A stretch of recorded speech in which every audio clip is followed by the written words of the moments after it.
Turmoil in the streets of Venezuela today as protesters demand President Nicolas Maduro step down. And President Trump is taking the clearest step yet to show his support for their cause. He announced the U.S. is officially recognizing the head of the opposition-controlled Congress in Venezuela as that country's leader. But despite the upheaval, Maduro is not without his supporters and is clamping down tonight. State Department correspondent Rich Edson has the latest. Across Venezuela, tens of thousands of protesters demanding President Nicolas Maduro get out. I have felt that people are believing again. Juan Guaido is the president of the opposition-led National Assembly. Earlier this week, he began a legal process to try to replace Maduro. And today,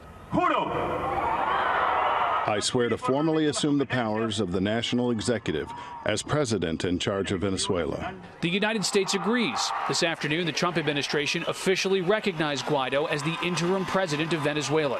President Trump says, quote, "I will continue to use the full weight of United States economic and diplomatic power to press for the restoration of Venezuelan democracy. We continue to hold the illegitimate Maduro regime directly responsible for any threats it may pose to the safety of the Venezuelan people." Maduro says he's breaking diplomatic relations with the U.S. and giving American diplomats 72 hours to leave the country.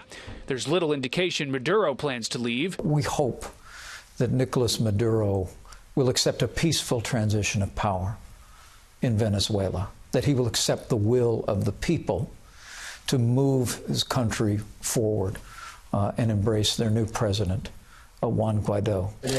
At the White House, when asked whether the U.S. would consider using military force there, President Trump refused to rule it out. We're not considering anything, but all options are on the table. Does that mean you're considering those? We're just, all options, always, all options are on the table. Maduro's government dispatched police to the demonstrations.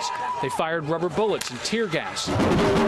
Pro-government factions also organized counter-protests. The government that made Chavez, the government that has Maduro, now has achieved significant progress. The Trump administration encourages other governments to join the U.S. and recognize Guaido as Venezuela's legitimate leader.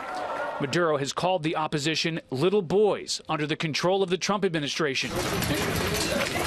The United Nations says 3 million Venezuelans have left their country, escaping rampant inflation, food and medicine shortages, and violence. Several U.S. allies in the region have joined the administration in recognizing Juan Guaido as interim president of Venezuela, though Venezuela's defense minister indicates the country's military is still behind Nicolas Maduro. Brett? Rich Edson at the State Department. Rich, thank you.